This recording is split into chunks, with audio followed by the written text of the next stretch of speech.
আজকে এই মহিলাটা একটা জাদুময় বাচ্চার জন্ম দিবে, এজন্য তখনই তার পেটে অনেক ব্যথা করতে শুরু করে দেয়। কিন্তু এই শয়তান শিকারী সেই জাদুময় বাচ্চাটাকে মেরে ফেলতে চাইছিল, এজন্য এই গাধাটা জলদি করে বাচ্চাটার মাকে নিয়ে সেখান থেকে পালাতে শুরু করে দেয়। যা দেখার পর শিকারী তাদের পিছু করতে শুরু করে দেয়, কিন্তু গাধাটা তাদেরকে একটা ফার্মের মধ্যে নিয়ে গিয়েছিল।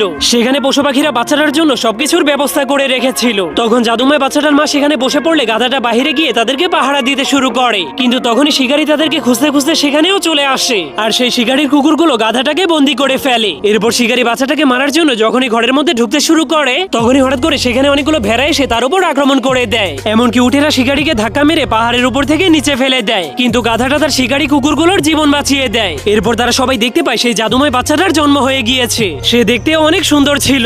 এসব দেখার পর সেখানে থাকা সবগুলো পশু পাখি বাচ্চাটাকে দেখার জন্য চলে আসে। এমনকি সেই শিকারী কুকুরগুলো সেখানে চলে আসে, যারা এখন একদমই ভালো হয়ে গিয়েছিল। যা দেখার পর সেখানে থাকা সবগুলো মানুষ অনেক খুশি হয়ে যায়। পরে কি হয়েছিল তা দেখতে চাইলে অবশ্যই কমেন্টে পার্ট 2 লিখে দিন।